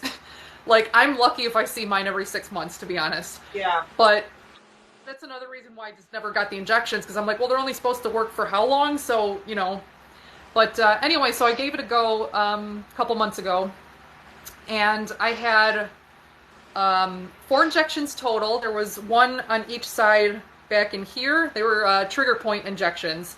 Okay. So one on this side, one in here, and then same on my lower back. There was one on each side. Uh-huh. The neck ones, or the shoulder/neck ones, that helped a little bit. I want to say maybe for a good week or two, I felt a little improvement, and I felt like I didn't need my upper body heating pad as much. Uh-huh. Yeah, I Which remember you saying that. I live off of heating pads, so the fact that I didn't need to use my upper one, I noticed that slight difference. I'm like, okay, I could probably get those again. That's totally fine. Uh-huh. But my lower back ones, when first off, he numbed the skin area. I didn't even ask for this. He just went ahead and just numbed it just because. And I can still feel the injection, and it was awful.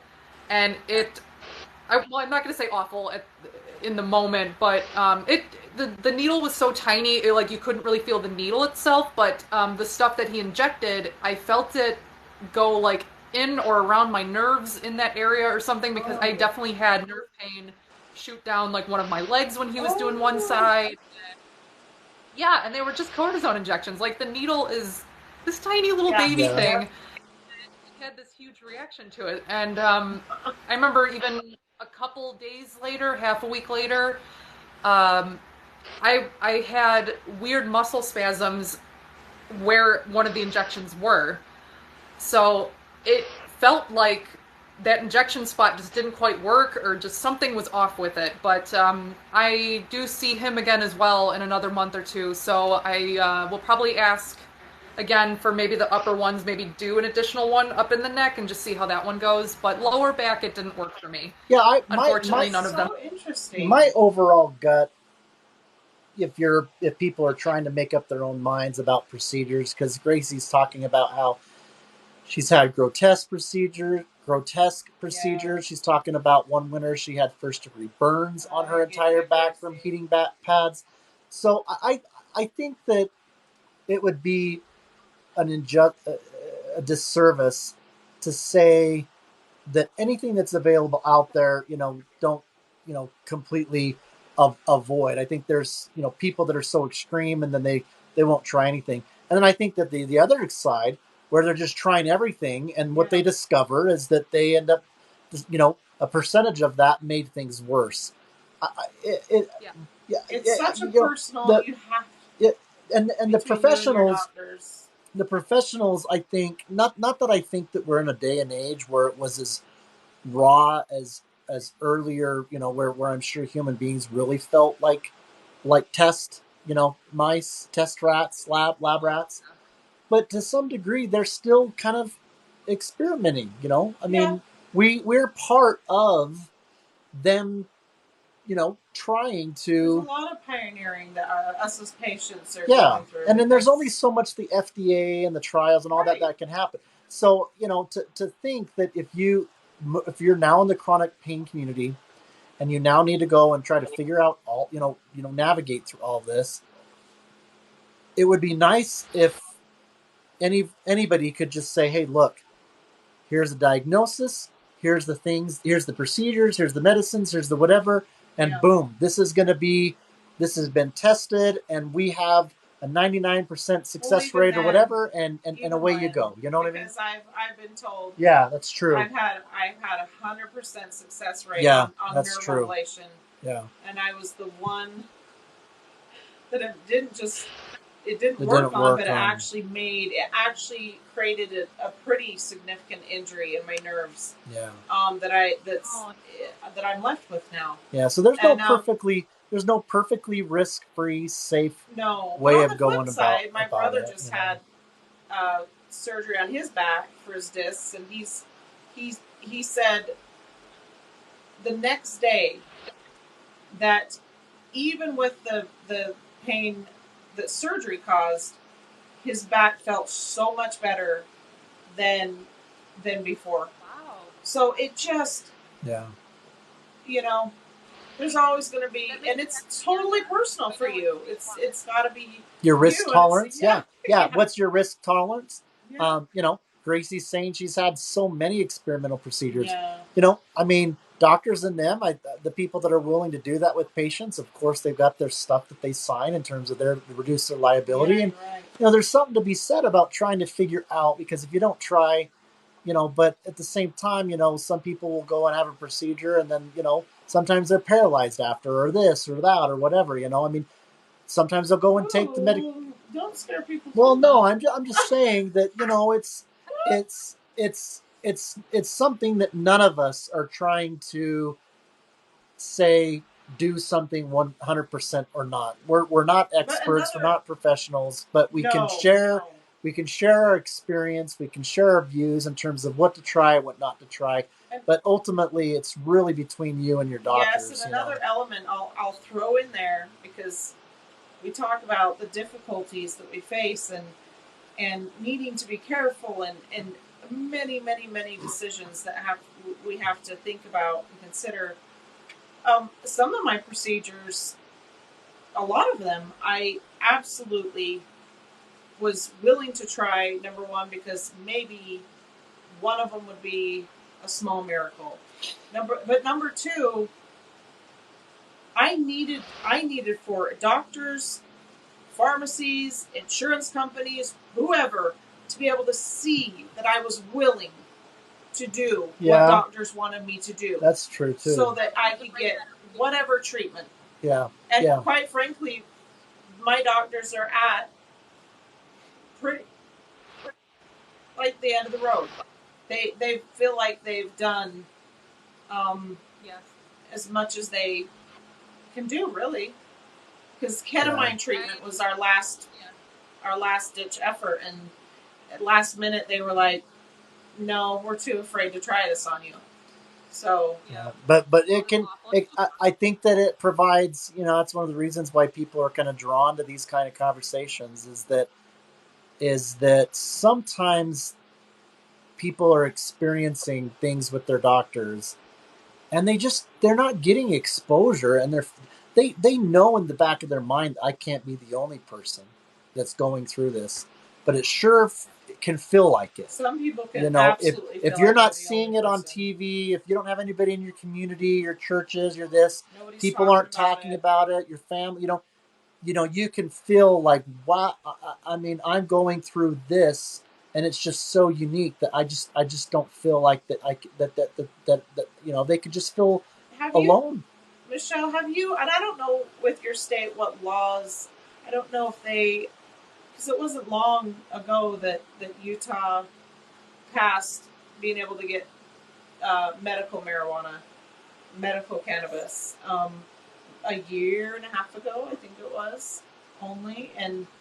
But that should be an option for every single chronic pain patient out there. Yeah. If you're, a state that hasn't passed that yet, shame on you, because now it's not going to work for everybody, but everybody should have that choice. Yeah, and the fact that you have, Grace is saying, she brings up another good point that applies to maybe both of your guys' case. And I don't know if you're working with the lawyer that's willing to only get paid until he wins it. If we're going to pursue disability, that's what we're going to be looking for. Because I think that Mandy, who we had just interviewed, she had mentioned that there are lawyers out there that literally will not, So, Michelle, charge. have you gotten, with your disability, have you fought it with an attorney yet or no? Yes. Really? Yeah. So, I don't know if it's because COVID messed up a lot of things with the system. I'm honestly not sure, because I know a lot of people just needed money so badly they were willing to cling to anything. That's true. Yeah. I don't blame them at all. I probably would have done the same thing if I didn't have a job or anything like that. That's true. But my case was going okay before that. It was just it was taking its slow time as it normally does. Mm-hmm. But as soon as COVID hit, it was like all of a sudden I got a date for my hearing with the judge. I was told that my judge is from out of state. She doesn't even live in the same state that I do, because Chicago is so backed up with disability cases. I had to get someone from Michigan, and I'm like, well, they're not going to know what's going on in this state. Like, I did it, That's so strange. It was the weirdest thing I've ever heard. I've never heard of that happening before, but that's what I got. And we went through, I was denied twice before that. Went through my hearing. I felt like my lawyer didn't stick up for me as much as she probably should have. I felt like her heart wasn't in it. I don't know, she was just burnt out or something. Who knows? Bad.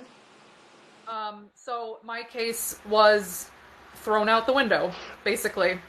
I was denied through the judge as well, and there was a 20-page packet sent to me about the judge's decision, and it goes through all the evidence that you give them. It'll be like, evidence A is from this doctor or that doctor and blah, blah, blah. And I read that entire thing, and that judge threw out everything my doctor said. She was just like, meh, threw out everything I've said. I had to, so before my hearing, I had to see 2 different doctors that they chose for me. I don't know if you've had to have this, but I had to see. As far as you. Oh, okay. I don't know if your state will do the same thing, but mine, I had to see. I've been denied 3 times, but that's just us applying.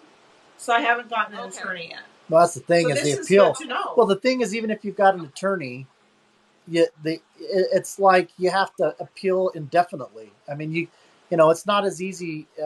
Although I recognize that that's part of the solution for people that do break through that. Something we will do. But yeah, I mean, you've got to, I guess try a different lawyer or try this appeal. It's like you just can't give up. What you were saying about they choose 2 doctors, new? Yeah. Okay.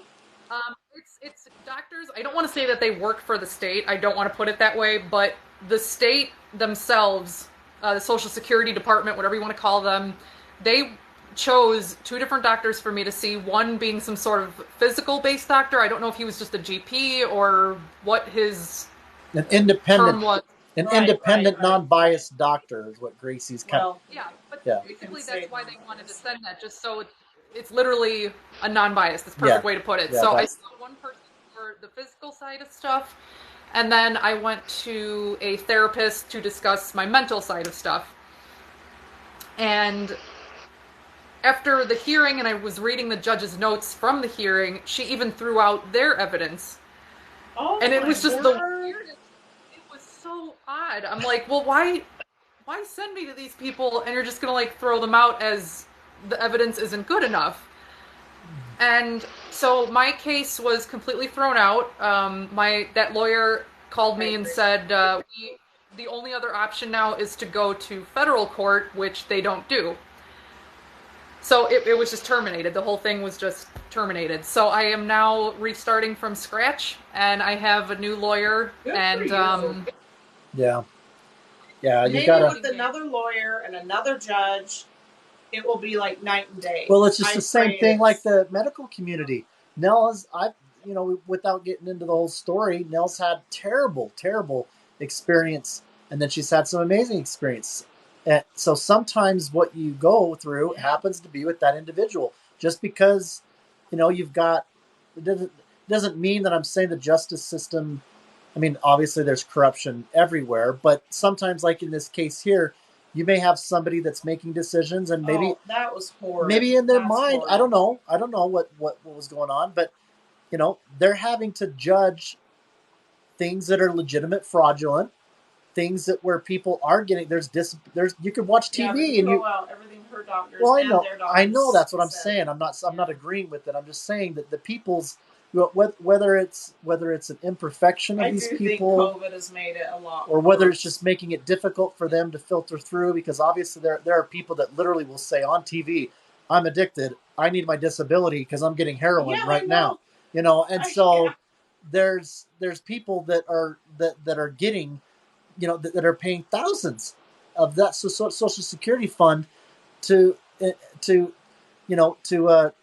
fuel legitimate addictions, and they don't want to quit. I mean, there's some very, very different circumstances where they're getting funding for, and so the judicial system is having to try to prevent that from happening. And what can I say? There's mistakes, and this is an example of a mistake. I'm so glad that you are pursuing starting over, unfortunate as that is. Yeah. Because I'm praying that you get a completely different team for you. You start afresh, and people that are absolutely deserving of it. I mean, goodness grief, if you just take it back to the spirit of the goodness and the good people that were behind putting those funds in place, it was literally to help people like you and Nell, people that are legitimately, they would love to do more and to work and things like that. But if they are literally having a disability and they're trying to serve communities in the ways that they can, but that's what that's there for. And so for us to have to go through all these hoops, have a right to it. Yeah. So keep fighting, because Nell and I've talked about, as soon as we found out that option, I don't know, I maybe should have looked into even if that was even an option, where there are lawyers that recognize what we're going through, and they will agree to take on a case and not get paid and unless they win, and that, because we can't, most people, they can't afford things right up front and then go through everything and then have the case lose, and then now they're in a worse situation, and so if there is a lawyer that's like, oh no, you have got a strong case, there's no question I'm going to win this, and they know how to do the appeal, and they know how to, and they're invested in it, there can be some justice, and so don't give up, and we're getting closer to, I think, pursuing that ourselves, because this is Nell is deserving of it, for dang sakes, It's hard to watch people, because we love watching a lot of documentaries on all walks of life, because I love watching, because it challenges you as a human being. The more you get to see a human that maybe you would judge right off the bat because you have an addiction and you actually make it harder for me to get my meds. But then when you hear their stories and why they're in the situation they're in, there's never been a person that I haven't felt had so much compassion for. that's why I we've talked about this before and said, we don't want, I don't want us as a community to attack people that truly have an addiction, because we do not know their life. Yeah, even though but it is hard for them to sit there, to hear them, and for them to just be so honest and say, "Yep, get disability. There's nothing physically wrong. They're addicted. They might live on the streets. They might not." And my word, a massive number of them get disability. Yeah, that's hard to hear. Well, and that's important. I mean, listen, in any kind of a group or a community or a race or education, anything that kind of causes us to kind of associate ourselves with, we have to be careful, because it's almost like human nature to, even in that same commonality, to categorize who's inferior and superior, right? And so we don't want to be like, oh, well, the druggies are the real ones that aren't worth the cover, because there's pain. Yeah, because there's pain even there, right? We're about chronic pain and suffering. So, there's something to be said about inclusive of what's going on, even with who you would think is just they're pursuing it and they don't care, whatever. You know what? There should be some compassion there too, for sure. But yeah, I can't wait to. I'm just gonna believe that we're gonna be right here the moment that you receive the approval of your disability, and then it gets they retroactive all the years that you've been trying. I'm just going to believe that that's going to happen for you this time, and that things are going to turn around for the better for that. Thank you. That means a lot, and I'm rooting for you guys too. I really hope you guys figure this out. Like I was going to say, I don't know how it works in every state. Yeah. As far as both the disability lawyers I've gone through, they didn't want any money until the end if I were to win. And then that's kind of where the retro pay would kind of come in. Yep. So I don't know if they just take it longer or whatever. But yeah, luckily from my first case, I didn't have to pay anything, because it was just, everything was just thrown out. Oh, yeah. Okay. I will say, if you've been, what I was recommended is that if you've been denied twice, then get a lawyer. Yep. That was what I was recommended. Yeah, Gracie says we have 3 times. She says fight for that poverty level. We don't have a choice. She says my son's lawyer only got paid if he won. My son's lawyer was that way. He was turned down by the previous lawyer. We went into the federal court and walked out successful in less than 10. I think she meant 10 days or something. So I think or 10 minutes. Or 10 minutes maybe. Mandy too. She said the same thing, that read that middle sentence again. Went into federal. Oh, my son's lawyer only got paid if he won. Yeah, Mandy, I believe, was saying that her attorney got 20% of what was retroactive, which was nothing in the grand scheme of that big win, So. Yeah. I'd be like, oh, by all means, it's better than me getting 0. So, absolutely, yeah, I think absolutely. we're gonna start that fight. And we'll just fight right along with you. Well, I'll just say, it's what people that pay. It's one thing to be said about, hey, I worked earlier, I paid into the fund. It's what the American people want. People that have any degree of positivity towards any taxes. I mean, nobody likes taxes in general, but there are good people that like, and if they're going to be paying it, yeah, they want it to go to the appropriate road rebuild. They want it to go to people that are suffering. People have compassion. I mean, if you were to just tell the average person, these stories, we're in bed most of the time, or I'm not able to, get out, or whatever. I mean, my word, just your story about your nephew, like, yeah, really, they need to hear the real life, raw. That's what they want those funds to go to. Yeah, because because they want to know what they can do, and sometimes it's not always that they can do a fundraiser or a donation or whatever. It helps them to feel better as a person, hearing stories of, you know what, we won a case and it was legitimate, and that's where my money's going, and you know what I mean. I wish there was a People way want to. for us as a community to be able to write letters on behalf of each other and say, look, I know this person. I've watched this person. This person is like me. Yes. Let me explain a little bit more about what this is like, and like get a compilation of letters to slap in with all the evidence you have. Because your case should have been open, shut, closed, done, easy. Yeah. You know?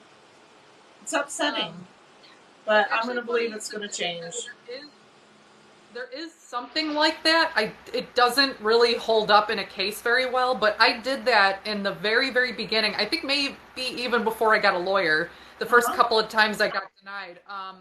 There was a packet I found online through some sort of court website or whatever that kind of like helps you with all that stuff. I don't even remember what it is anymore.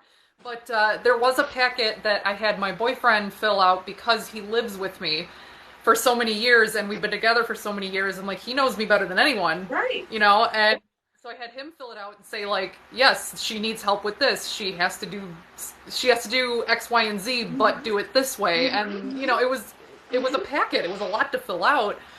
I was going to have Christina do that too, but we didn't live together at the time, so I'm like, oh, they might be like, well, it's just a random friend, you know, this is useless, so I didn't really go with that. I was going to have my sister fill one out too, just for the heck of it, but there is something like that, but I'll be honest, it didn't do anything for my case. The few times I've been denied, they will send you a denial letter and explain why you were denied. Not in any of them was included anything about my boyfriend filling out certain things, the evidence based in my court case. His evidence was never even in there to begin with, and I'm like, wouldn't you think like he'd be more reliable? That's a massive mistake and it's quite shameful, I think, because he would be like your star witness in a trial. You know what I mean? Like your star witness of somebody that's going in to be, you know, either prosecuted or not. So I don't understand in our cases why that's not just as important. Well, you know, Christina, I would think, would be a massive help in writing a letter because she understands it, and now she gets to see more closely. Now, yeah. Well, and just like Gracie's proof here, she clarified.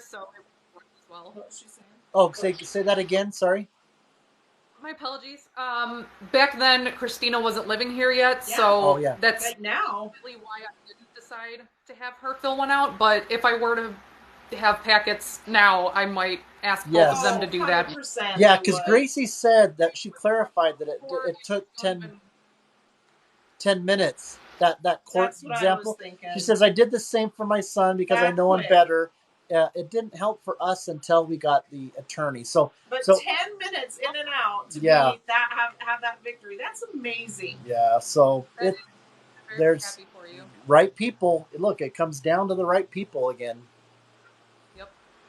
Yep. Whether you get a good or bad lawyer, whether you get a cranky judge, you know, it's going to. I know. And COVID really, I agree with you 100%. COVID really is putting a big strain damper on everything. Yeah, it's making an already difficult situation almost impossible. Yeah, because there are a lot of people that are like, you know, they'll call it food stamp. I mean, the show that we were watching, where you know that we were watching people interviewing or whatever, they were talking to the food stamps people, and they were intentionally trying to get, you know, food stamps money so that they can, you know, get their drug money, their heroin. Yeah, the heroin. You know, so those are the things that are very upsetting to watch because. Well, and I'll judge them as a person, but it makes it so difficult for us who are in pain every hour. Well, every hour. and we're talking about a lot of the circumstances and the symptoms and the consequence of that underlying pain, and and uh, and that's one of the things that I like when we talk about what a person's life is like with their condition that they're going through, um, because it doesn't matter what role you play, whether you're going through it, whether you're a caregiver, whether you're the people trying to make all these judgments and provide services. The better that we can make progress with our relationship with pain, for lack of a better term, is going to help everybody. I mean, right now, people don't like to talk about pain. They don't want to talk about, what's causing them pain. Well, some people, just really quick, because you brought that up, Mm-hmm.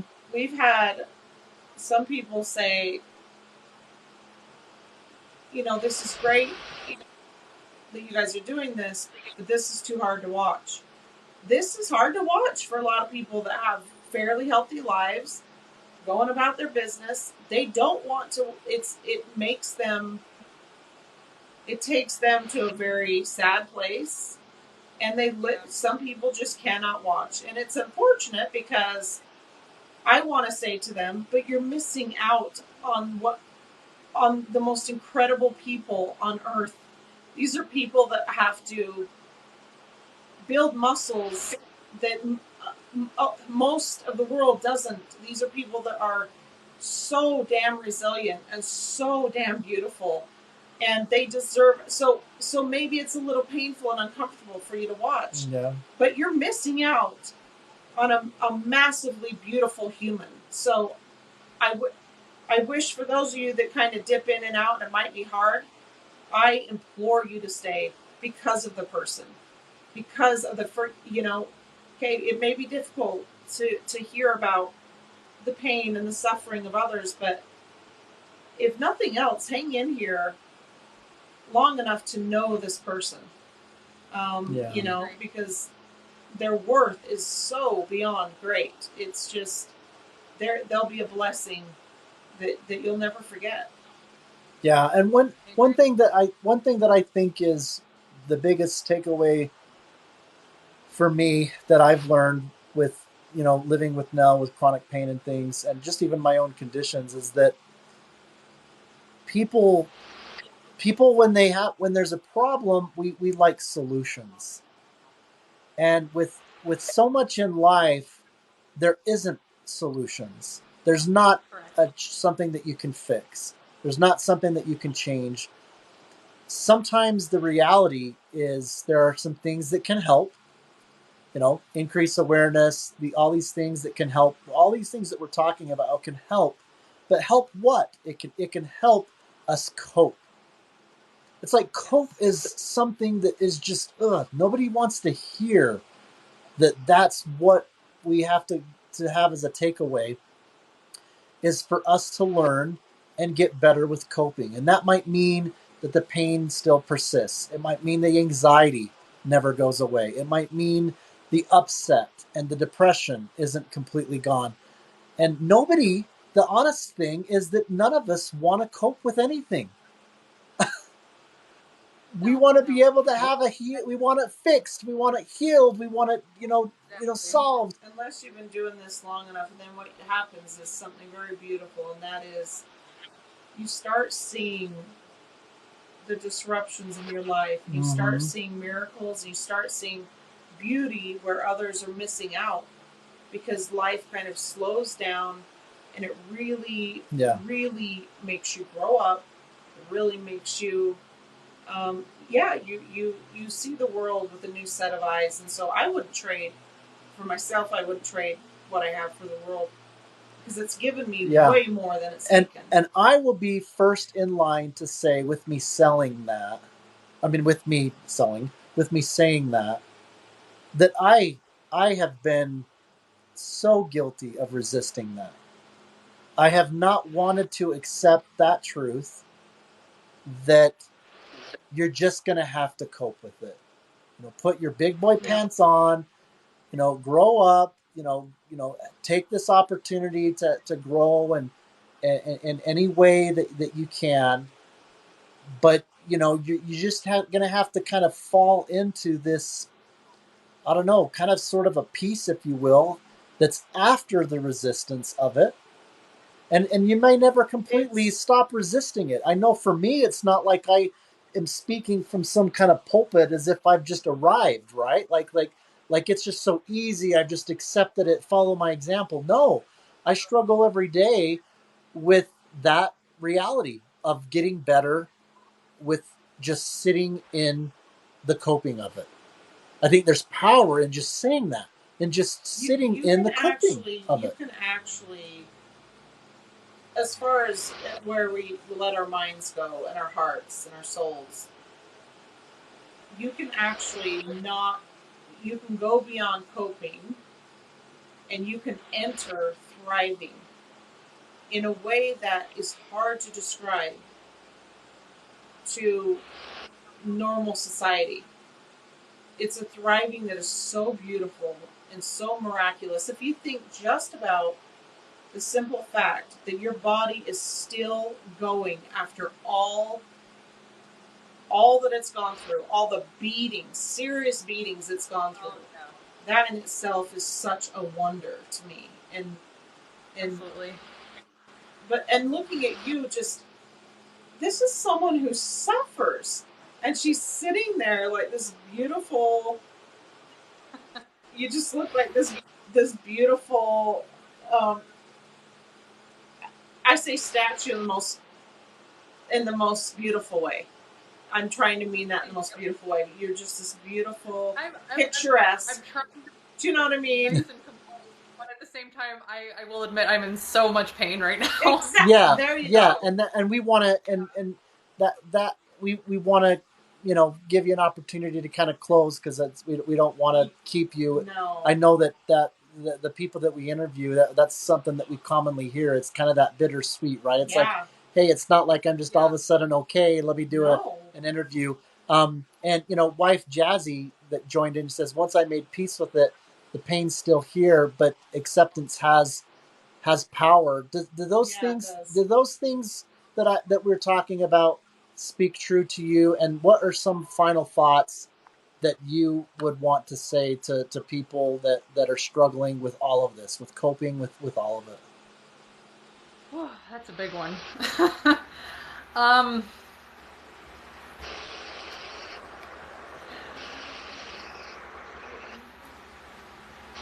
No, I'm okay for right now. No, I think we're closing up soon, so I'll be okay. Thank you.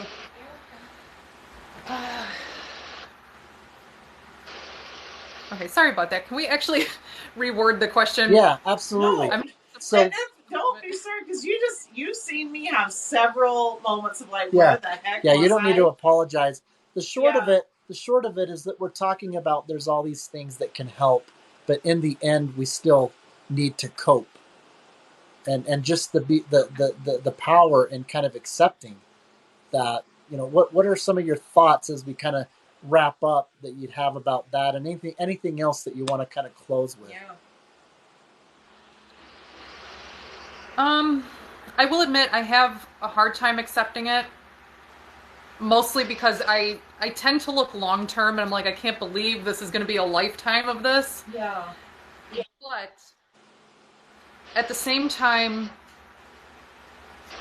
I've met so many amazing people through the chronic illness community, and I haven't realized how much I've actually helped certain people until they tell me, of course. Like, I have no idea.